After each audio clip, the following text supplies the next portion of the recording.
Before I begin my presentation, I want to talk about a farmer named Gabriel. Gabriel was a happy farmer who loved to wake up early and work all day. One day he was walking and he tripped over a shovel and he fell in the grass. He became frustrated and took a deep breath to calm down, but little did he know that he was actually inhaling the spores of a very fatal disease.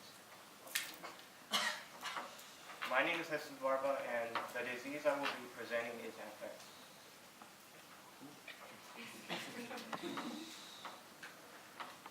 Today we will talk about history, forms, diagnosis, causes, symptoms, treatments, transmission, prevention, and demographics, and an experiment on anthrax.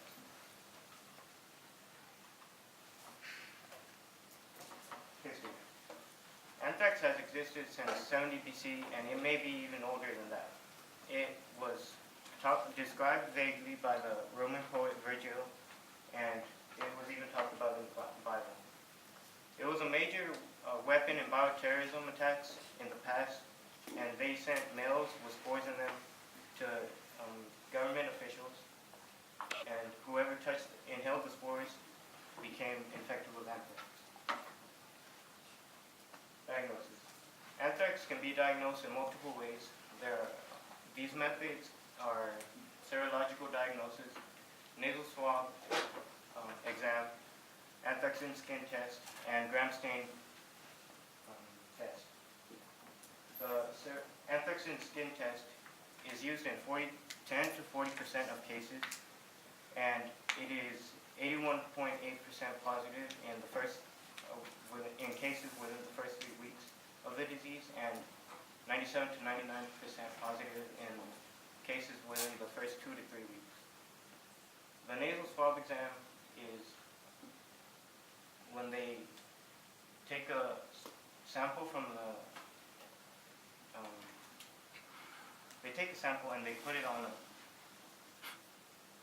a plate, and then they take a throat wash sample and they put it on a membrane, on a sterile membrane. The sterile membrane is then put through incubation, and they find out the results like that. Anthrax is caused by the bacterium Bacillus anthracis, and the Bacillus anthracis spores are usually dormant in the grass, and this is how we get the disease, by either ingesting them after the cattle eat them or the livestock eat them, or we can inhale them from the ground. Symptoms. Each form of anthrax has different symptoms. The first form, cutaneous, has symptoms that are of eschar, rupture of pain and skin pimples, the rupture of skin pimples, and after those stages, the main stage, the eschar sloughs away, and in the gastrointestinal form of anthrax, there are non-specific flu-like symptoms such as fever, tiredness,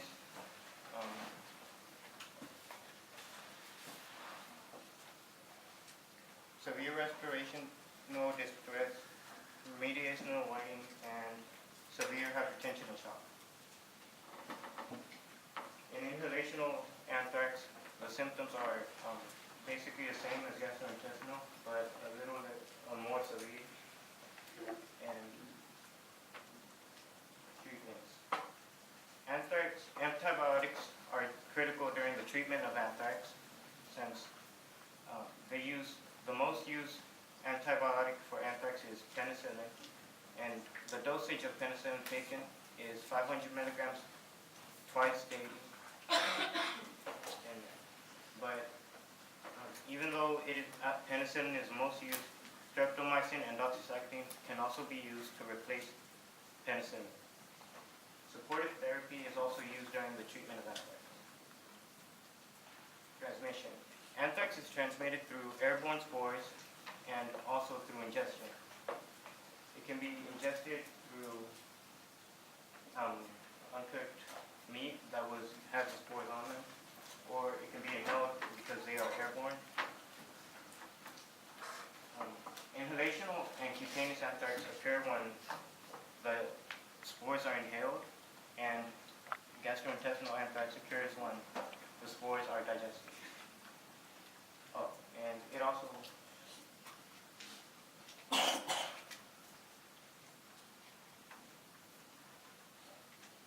depends on environmental factors such as temperature and precipitation.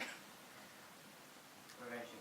Anthrax can be prevented with the help of ciprofloxacin or doxycycline, and there is also a vaccine called anthrax vaccine absorb. It has been, the vaccine was created in the 1950s and was licensed in the 1970s, and there are rising concerns about the safety of the vaccine since it might be outdated and people don't want it to be used anymore. But even though there is no solid proof to say that it is unsafe, they still believe it. Demographics. The people who are at most risk for anthrax are people who come in contact with any livestock or livestock products, or who handle livestock or livestock products. People, such as veterinarians, laboratorians, abattoir workers, and farmers. The mortality rate of cutaneous anthrax is 20% if left untreated, but it has a less than 1% chance if you treat it properly. Gastrointestinal anthrax and inhalational anthrax have mortality rates that range from 25 to 60%. Remenko's experiment. During Remenko's experiment, he wanted to design potent, safe, and selective inhibitors. He used murin 3G4 TMB/B substrate, hydroxamate inhibitor, protease inhibitor mixture set 3, protein G agarose beads, and fluorescent pyroglutamic acid. His methods were cell lining and transfection, recombinant PCs, synthesis of inhibitory peptides, in vitro cleavage of protein peptides, PC2 proteolysis, intracellular processing, biotinylation of PA83, and processing of the biotinylation of PA83, cell toxicity assays, flow cytometry, and typical structural analysis. During his experiment, he found that significant differences in the potency of the inhibitory peptide should be expected depending on the nature of the inhibitory peptide. And his conclusion was that the inhibitors they designed have powerful potential as selective anthrax inhibitors without affecting the cell functions.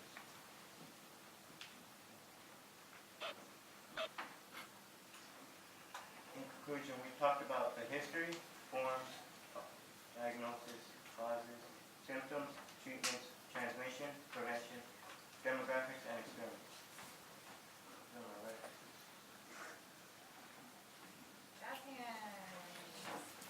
Raise your hand if you have a question.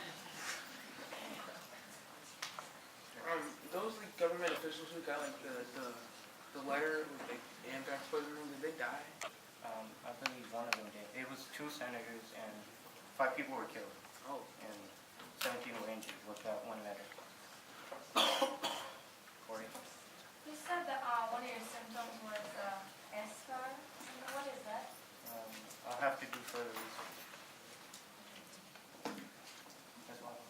Is there any way to tell if there is anthrax in your soil, or like if your area is at risk for anthrax in the soil? I don't believe so because they are very small spores and they're less than 5 micrometers in size. You said that there is a vaccine, but scientists don't believe that it's safe. So, is there a way to get the vaccine right now? I think they still use it, but just that but it's not okay for people to use it, but they still give it out.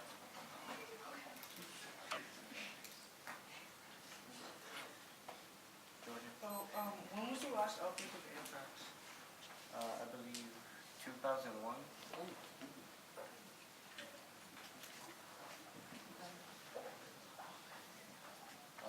Josh. Where did you decide on using anthrax as a biological weapon? Well, I believe it could be a powerful weapon against other countries, but it would cause us harm if we don't handle it correctly. Jazz hands.